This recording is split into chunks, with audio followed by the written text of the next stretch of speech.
Good afternoon, and welcome to the Lunchroom on Radio Caribbean International. It's Thursday, the 14th of November, 2024. This is program number 1283. Is it? Yes, 83 of the Lunchroom. And I'm your host, Calixte George Jr. Now, of course, in addition to radio 101.1 FM, you can also reach us at our website. That is rcistlucia.com. We're streaming live there. And also want to mention that we are on Facebook. You just have to search for the official page of Radio Caribbean International. And please be sure to like and share that as well with your friends and family. Now, don't forget our number to call in to tell us what's on your plate today. That is 452 3046. Again, 452 3046. Hope we can hear your voice today. And you can also message in to our WhatsApp number. That is 724 0008. You can also call in on WhatsApp as well if you prefer. And again, that number is 724 0008. Now, I want to send out some birthday greetings today to Jasmara Jeremy. Happy birthday to you. Hope you're having a fantastic birthday. And to all those who would have been celebrating their birthdays today, actually, my grandfather, his name was Ivan George. He would have been 108 today if he was still alive. And of course, to many others, we wish you a wonderful, wonderful birthday celebration. Now, some history for today. Well, back in the year 1680, a gentleman by the name of Gottfried Kirk discovered the Great Comet, and it's now known as Kirk's Comet or Newton's Comet. In the year 1856, an American, Gale Borden, was issued a patent for technology related to his invention of condensed milk. 1896, on this day, a power plant at Niagara Falls began operation. 1920, on this day, November 14th, Russia's Bolshevik army occupied Sevastopol, ending anti-communist attempts to regain control of the Russian government. And in 1994, on this day, the first public trains running through the Channel Tunnel linking England and France began operation. And we now move on to our dish of the day.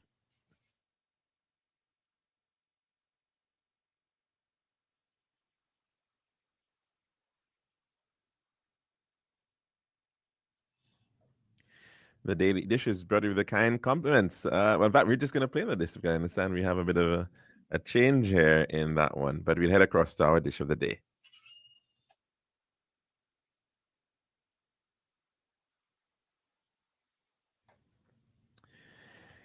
Well, there's a line that nothing is certain. Well, there are two things that are certain in life. One is death, and the other is taxes. And that's a bit of a grim one, isn't it, in terms of life?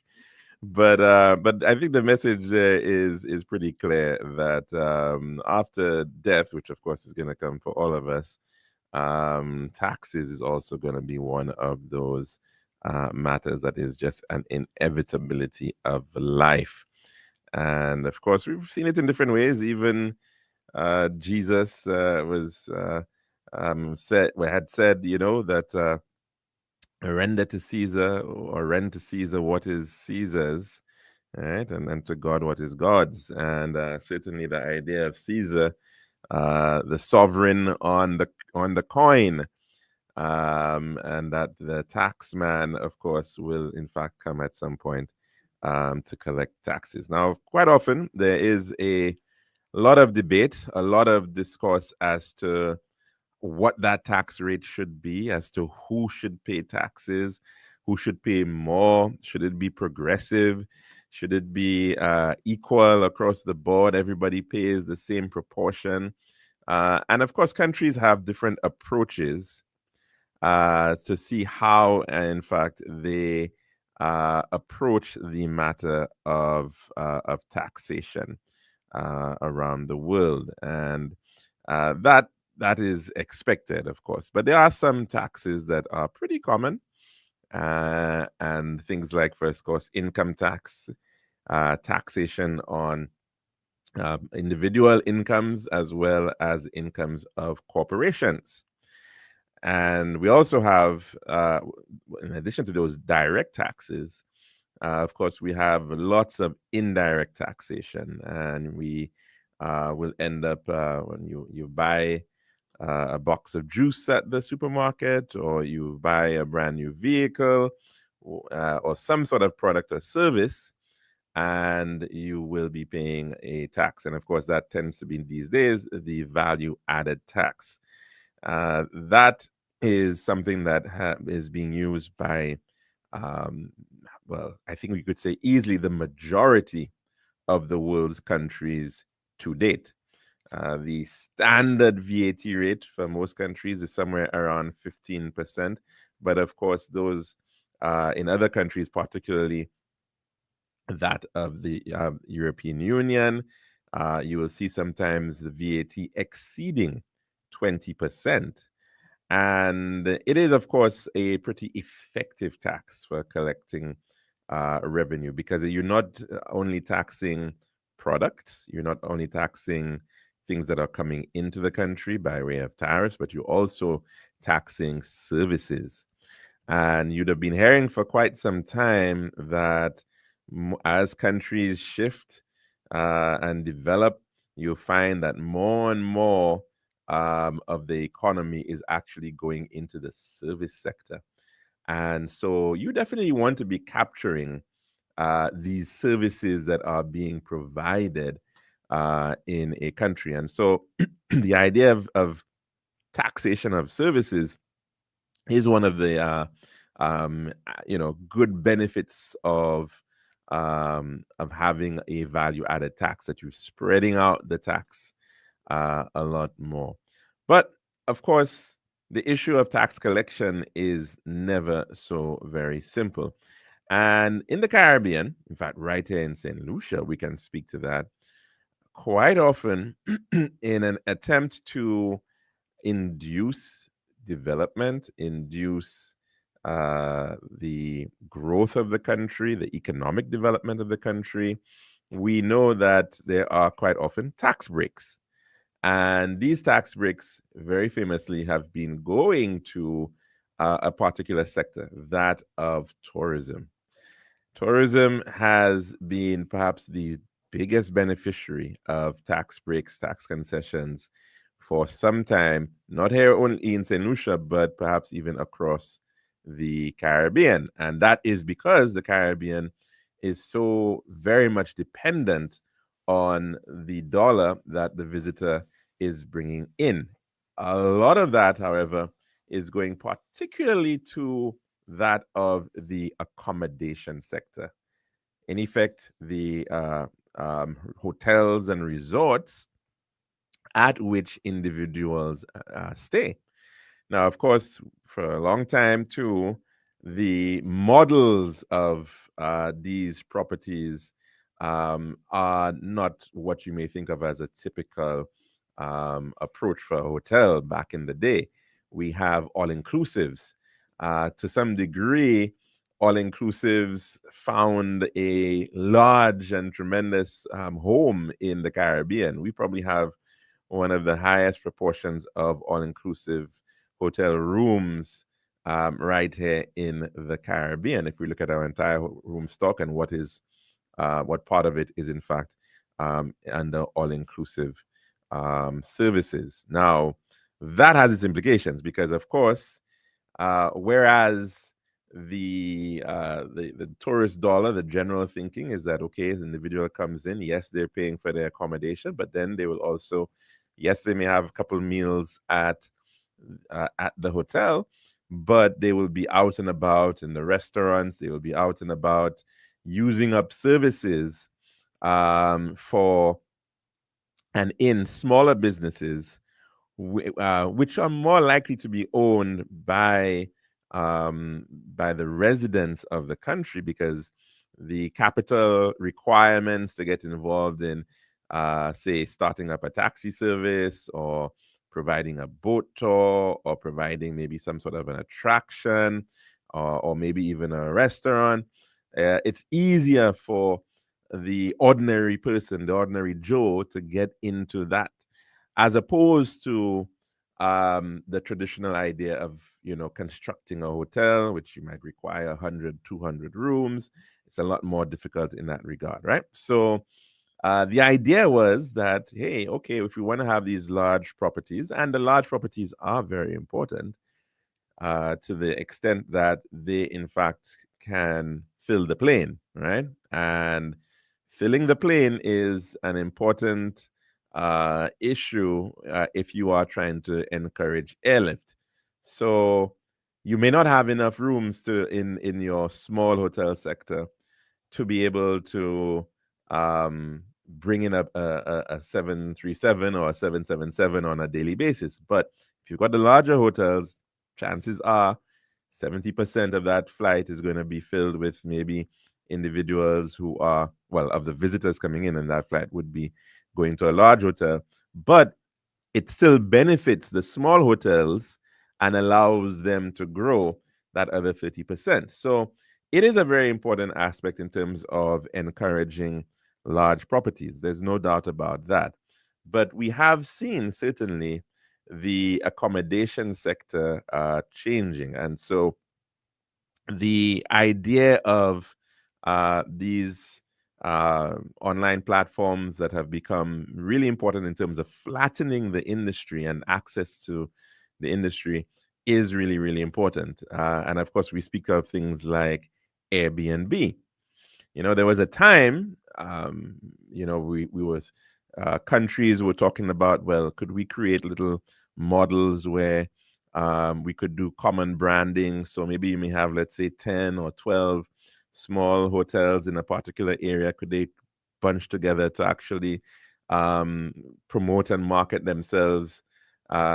Because they together collectively, they might be able to make up what is a medium size or large hotel, right? And some of those models were proposed in the past, but you know what? They actually invariably did not happen in the case of St. Lucia.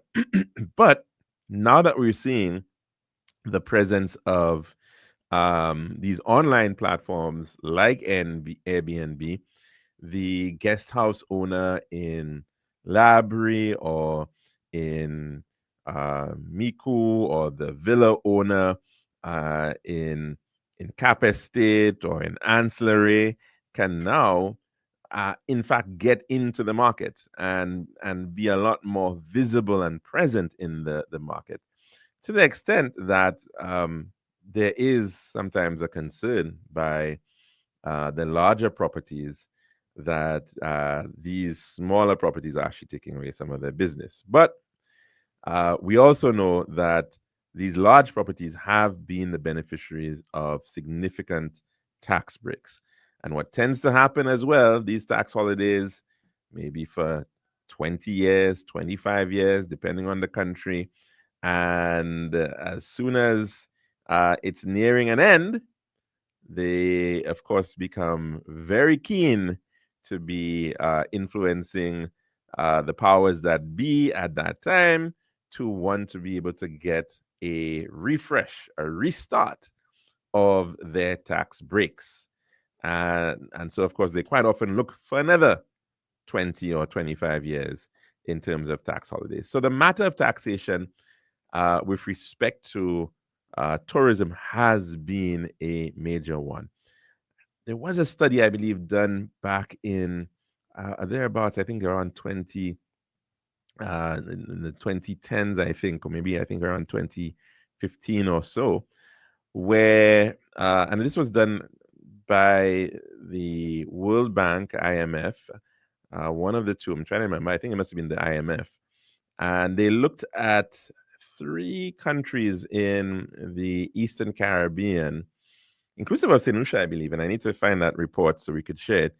And they actually were looking at the issue of incentives and that whole regime, and how much was being foregone by these countries with respect to taxes to those sectors. In other words, that whole model of saying, hey, investment through incentives, how much are we giving up in terms of tax revenue?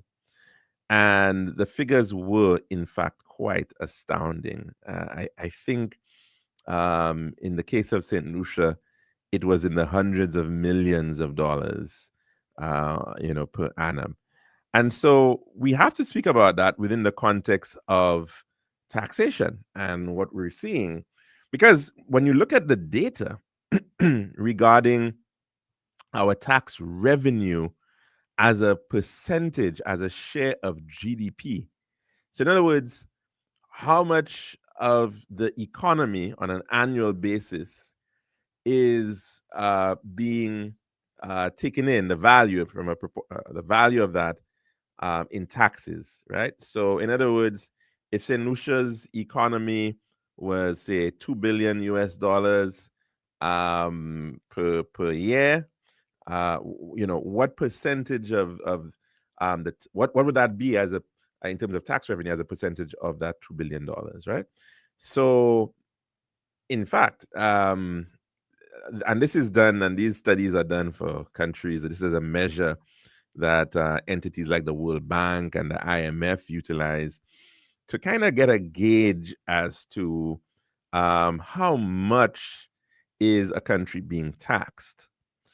And in the case of Saint Lucia, in fact, we actually um, are even below what is the suggested target of where countries should be in terms of taxation, right? And that actually, I think, the recommendation by these international multilateral agencies is that really and truly the state should be taxing somewhere around 25 to 30% of the country's GDP. In fact, in the case of Barbados, just for example, their tax to GDP ratio is about 27%. Right, the United Kingdom is actually in that bracket as well. Jamaica is at about 25.7%, according to its 2020 figures. Even if you use the 2022 figures, about that same 20, it's actually even higher, 27%. And so you go through that, and we know, of course, some countries, the tax rates, the effective taxation is much higher. Like in France, for instance, it's about 24 to 25%. But in the case of St. Lucia, based on World Bank data, we're actually at about 18%. So theoretically, there should be some space to look at our taxation. But the question is, where does that space exist? So if you've got a sector that is heavily concessioned, chances are that that is probably where you may very well have a lot of this gap, this disparity between where you're at right now and where is supposedly this recommended benchmark for taxation around the world. Now, it has become an issue, as I said, over the years, and most recently, again, it's raised its head in this instance over in the island of Antigua and Barbuda. And none other than the prime minister there, the Honorable Gaston Brown, effectively raising it and insisting that certain companies, certain hotels should certainly pay their way, that they should certainly pay the taxes that are in fact due, that they in fact are collecting on behalf of the state, right? That they should in fact remit those to the relevant state authorities. And so let's take a listen to Gaston Brown, and he was actually speaking on a radio talk show on this whole matter of taxation of hotels.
Right, and that, of course, was a discourse from Antigua and Barbuda, and you heard there the Prime Minister of Antigua and Barbuda, the Honorable Gaston Brown, speaking quite plainly and frankly on this matter of taxation. Of course, in this instance, pointing out to one particular player in the industry, which, of course, is a major one across a number of our islands here, but pointing out that, of course, this is a much broader issue that Caribbean governments do certainly need to tackle and to deal with.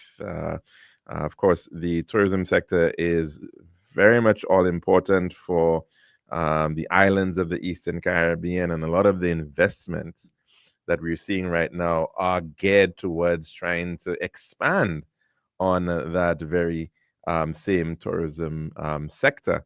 And you can think of what countries, like I said, St. Vincent and the Grenadines recently with this new Argyle International Airport, Dominica now investing hundreds of millions of dollars at a massive new international airport in the north of the island. And of course, this is all geared towards making these countries more competitive for the tourism sector. The hope, of course, that it would entice visitors to come in, and of course, the major players in terms of investments beyond that in the private sector tend to be those hotels. And of course, big debate as to how should all this investment be funded. We don't know how much longer we're going to be seeing the presence of CIP, and we know that that's been a major issue for a lot of countries like the European Union, and of course, with the Trump administration coming, who knows what we may expect in terms of pressures on the CBI's citizenship by investment programs across the Caribbean. That has been sort of the saving grace for many countries like Dominica and St. Vincent and St. Kitts. Sorry, not St. Vincent and St. Kitts, as well as, of course, St. Lucia and Grenada. St. Vincent not yet going in that direction, but certainly major support there to the government's non-tax revenue. But then the what ifs of if in fact there is greater pressure on those programs, uh, can we then see ourselves surviving and finding the resources, finding the means to be able to invest into what the country needs, even beyond of what the tourism sector requires. That's our dish of the day. We're actually due for our weather report. We'll take that in at this time and then come back to open up the lines.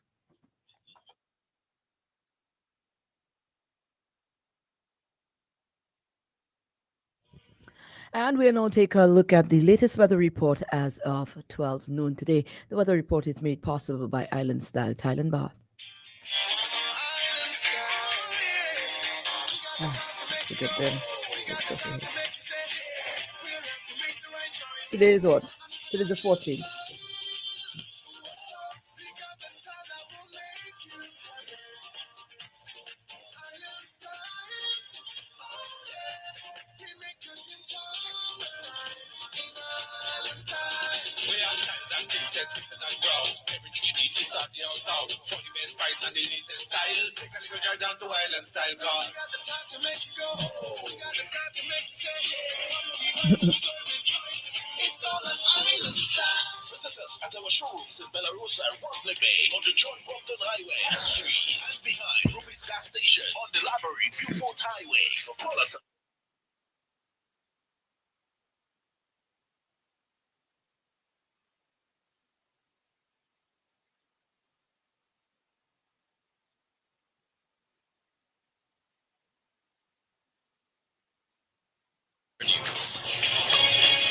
Absolutely. The weather report as of 12 noon today for the 14th of November 2024.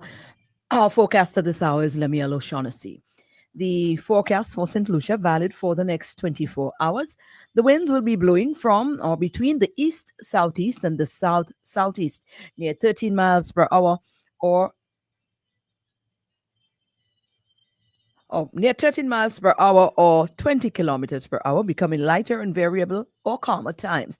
The weather mostly fair skies with the chance of a few showers. So again, for St. Lucia, the forecast valid for the next 24 hours, winds blowing between the east southeast and the south southeast near 13 miles per hour or 20 kilometers per hour, becoming lighter and variable or calm at times, and the weather mostly fair skies with a chance of a few showers. The marine forecast foresees in a 25-mile or 40-kilometer radius from St. Lucia. For the Castries Harbour, the high tide in a couple of minutes' time, it will be at 4 minutes before 2 this afternoon, and the low tide will be at 16 minutes before 9 tonight. For the Vieux Bay, high tide will be at 3 minutes after 3 this afternoon and the low tide at 11 minutes after 10 tonight. The seas are slight to moderate waves 3 to 5 to 6 feet, the same as zero point 0.9 to 1.8 meters in open waters. For the Lesser Antilles, over the northern Leeward Islands, partly cloudy to cloudy with scattered showers and isolated thunderstorms. Elsewhere, fair to partly cloudy with a few showers. And the tropical weather outlook: light to moderate easterly winds are expected across the eastern Caribbean during the next 2 days.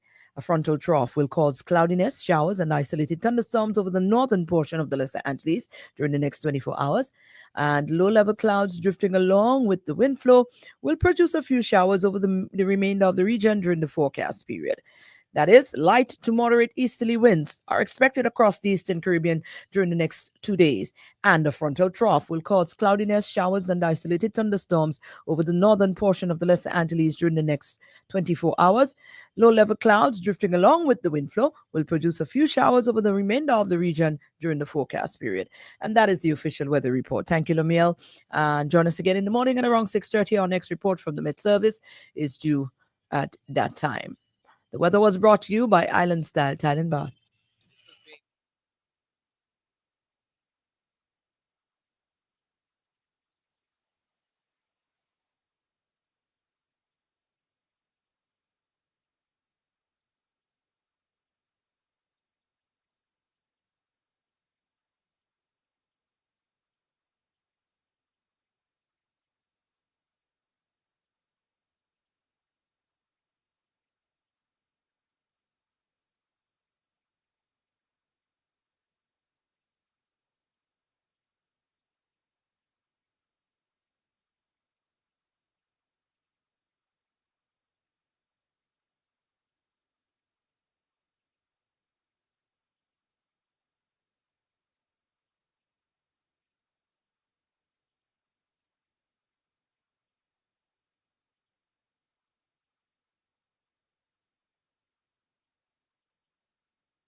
And welcome back to our program here at the Lunchroom on Radio Caribbean International. And of course, thanks to Maureen for giving us that weather report through the St. Lucia Met Services. Now, of course, if you want to call in to tell us what's on your plate today, the number to do so is 452-3046. Again, 452-3046.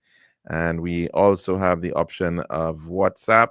That is 724-0008, as well the option of sending in your messages to our Facebook Live chat as well. So, of course, we were just discussing the matter of taxation and the issue over in Antigua and Barbuda, which is perhaps not so different right here in the case of St. Lucia. We've heard and we've seen some of these issues play out in the public domain over issues of payment of taxes, withholding taxes, and the like over the years. And so certainly this is a major issue. Of course, in an environment where many are already saying, of course, we've got issues of inflation. We've got a tremendous pressure on the average pocket at this point in time. But the question is, where then will the government find revenue monies to, in fact, invest in whether it's capital works or whatever the case may be, providing services to the state. Let's take in a call at this time as we head to the phone lines. Good afternoon. Welcome to the lunchroom. What's on your plate today? Hello. Hi, good afternoon, caller. Caller, are you with us? I think we're only hearing some air here. I'm not too sure what's going on. Hello? Okay, that person may have to call back. But as I was saying, of course, the matter of balancing things at this point, because of course we do know that we have 12.5% VAT, plus of course that what's it called, HST, Health and Security, HSL, maybe Health and Security Levy. So of course, roughly about 15% already in terms of those types of products and services. So then, of course, but that doesn't apply fully in the case of the tourism sector. Let's take a call. Good afternoon. Welcome to the lunchroom. What's on your plate today? Hello, good afternoon. Hello, caller. I suspect the caller might be listening. Hold on just a minute. The caller might be listening to themselves on another program. Nope. Looks like maybe we have some issues with our phone lines. Maybe not. We'll see. But of course, the number to call in is 452-3046. Again, 452-3046. And so that matter, of course, regarding the issue of where things are at right now, the impact of inflation. Although, in fact, we did see a presentation on the matter of inflation by the senior economist, chief economist over in the Ministry of Finance's Research and Policy Department. That was at a recent regional economic symposium organized by the ECCB, making the point that a lot of that, of course, was connected to that of COVID, but things that seem to be leveling out. Let's take in a call at this time. Good afternoon. Welcome to the lunchroom. What's on your plate today? Hi, good afternoon. I think there was some problem with your phone line, Okay. Well, I'm glad that we've gotten it rectified. Thanks for your persistence on that one. Yeah, let me tell you that. First of all, there's a gentleman that used to call you up and heard him for a while. Yes, another caller asked about him, and I haven't been able to. Well, I know he was, and then I think he was recovering, and I have not heard from him for a little while. So I am still trying to make contact with him. Okay, and my second one is that I'd like to congratulate Kimani Melius for going to Dubai to make some big bucks. Okay. Good. He and Johnson Charles. Right. When they're going to play for some team in Dubai. Okay. Mm-hmm. And I think that's good because the last time I heard somebody was complaining about he was prevented from going, but now that yes, I think I did hear that there was some controversy regarding him heading to Zimbabwe. He was supposed to have headed to Zimbabwe to play in a tournament there. But now he has things have gone through for him, and he'll be going to Dubai together with Johnson Charlson. That's good. Well, that's brilliant news, and very, very pleased to hear that. Johnson is leaving on Monday. Okay. I suppose Kimani will be living together with him. So Johnson is staying around for the cricket here. No, he won't be playing. He won't be playing. Okay. No, he has to leave. So he and Kimani that was signed up to play in Dubai. Okay. Yeah. Well, yes. Go ahead, caller. Yesterday when I called, I said about Haiti. I think there's so much focus on the Palestinians and Israel and all of these things because as people are very sensitive to the fact that so many children and women are killing, so much is happening to these people. Mm-hmm. But yet, I listen to OECM news frequently. This is Caribbean news also. Mm-hmm. And then to hear that guys are just going into communities and killing women, killing children. So who's doing this? Different gangs in Haiti. Well, yes, that has been an issue for some time, eh? Yeah, they're just going into communities and killing women, killing children, and doing all sorts of things. But yet, I just do not hear Mm-hmm. people are making noise. Is it because it's our own black people killing one another, and we want turning a blind eye to that? Mm. And why we focus on Israel and Palestinian is because you have America fighting them and all of this, they supporting them and all sorts of things. But yet, I wonder if it have to take America or one of the species to start going into Haiti to start doing ruction there for us to now start seeing what is happening. Mm. Because I mean, it cannot go on like that.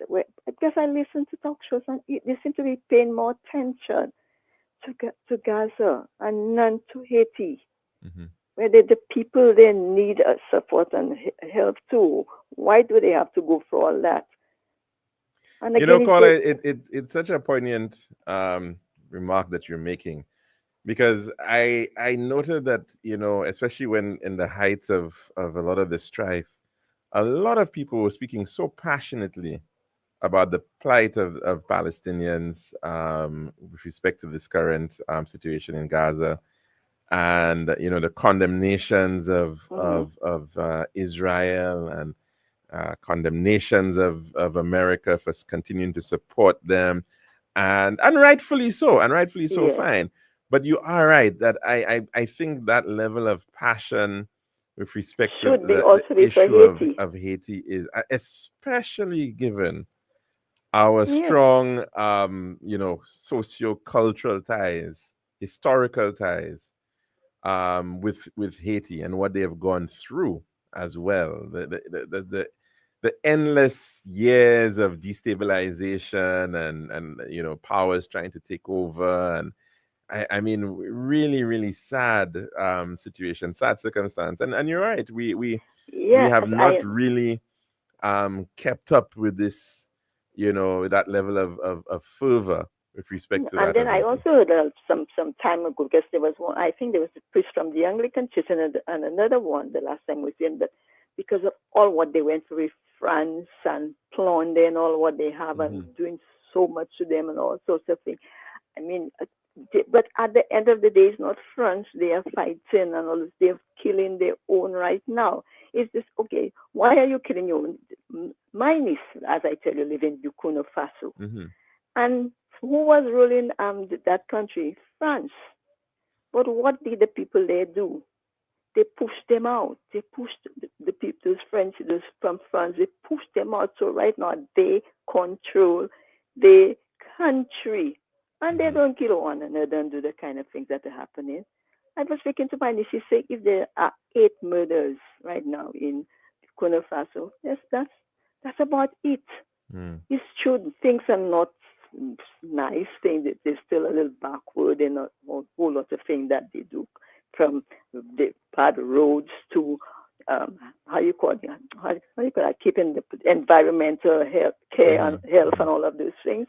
But yet they still live together as black people. But in Haiti, even though they went through all one they went through, and I can understand all of those things, but the killing of one another and nothing is being done about it. That is what is Hmm. troubling me because it cannot go on because there are too many. I mean, listen, as I said day before yesterday, a plane because the prime minister was fired.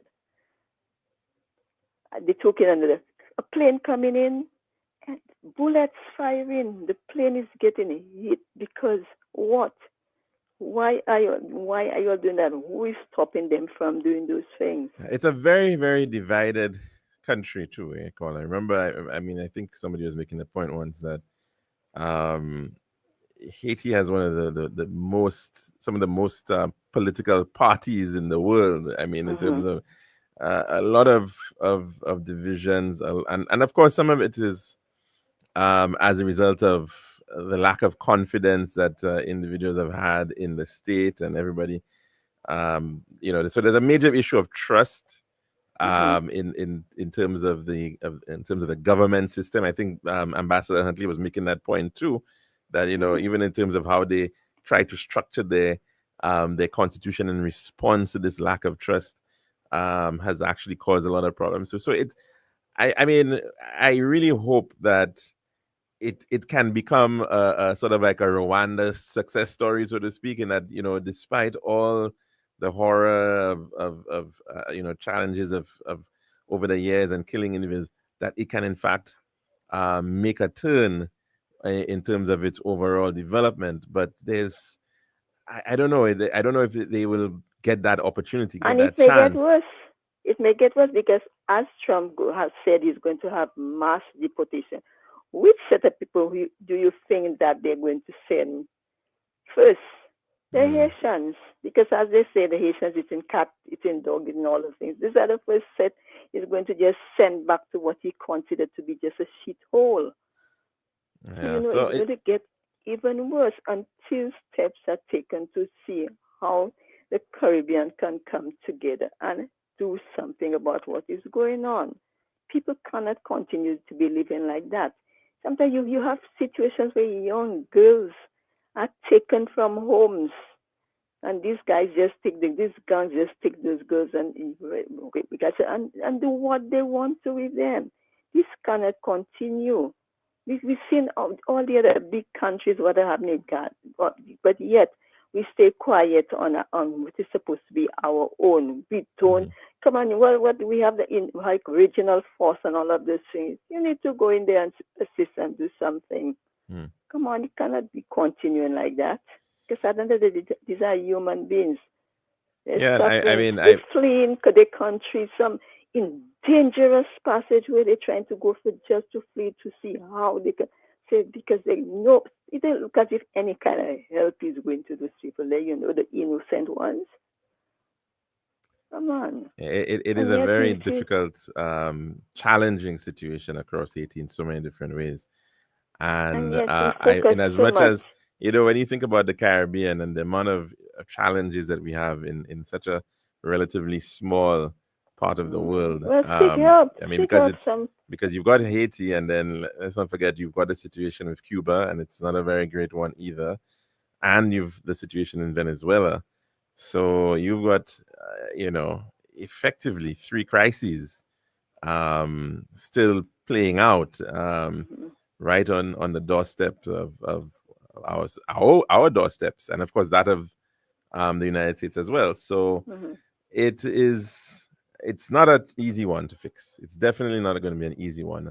The Caribbean, yes, and I do agree with you, should show some level of tangible commitment in terms of maybe in terms of security, and I think they have been trying to some degree, mhm. but you need numbers. Haiti's a big country. Haiti is It is. I know it 10 is. million 10 million people. I mean, it's twice the size of all of the English speaking Caribbean put together. So it certainly is going to require some significant help. It I does. don't know how it's going to all pan out as to which benevolent country can actually step in, or would even want to be able to step in to try to at least stabilize things in terms of national security. But it has to go beyond that too, because there are real hardships that the everyday Haitian is actually facing.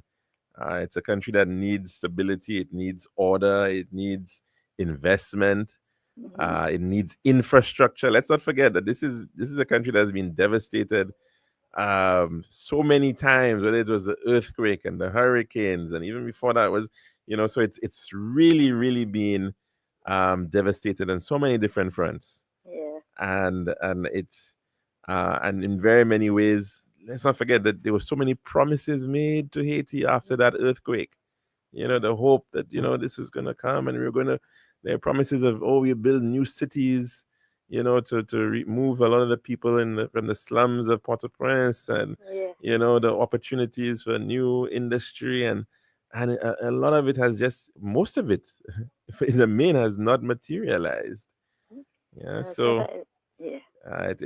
it's a really tough one. It's a really tough Yeah. one, and I think, Yeah. It was a little impossible for me to hear everything. oh, I'm sorry. I suppose because I don't know. I think in my area it must be the year of infrastructure must be taking place in Oh, the roadworks or something going on in your area. No, roadwork buildings. People are building. So I said, well, now they're Oh, getting such I see. and so disturbing. I understand, Colin. Well, but thank you very much, though, You're for welcome. bringing up this point You're again, though. welcome. Bye. Have a good one. Yeah. Take care. And of course, that's one of our very regular callers, making the point about Haiti and the hopes. And they, you were seeing certain movements, in the north of Haiti, Cap Haitien, and resorts, some investments here and there. But again, nowhere near really maximizing the opportunities for such a country that is so wealthy, a country that is so blessed in terms of its beauty and its other mineral resources. It certainly does need the opportunity to thrive. But let's hope it can happen in our lifetime. Certainly. Unfortunately, we've got to run. I've got a funeral to attend for the late Elodie Lacobine. So we will be back again tomorrow, God willing, for another program. Actually, that program tomorrow is going to be about Cuba. And we've got Ambassador Peter Lansico, that's St. Lucia's ambassador to Alba. And he'll be coming in on the program to discuss that matter. Have a good one and take care.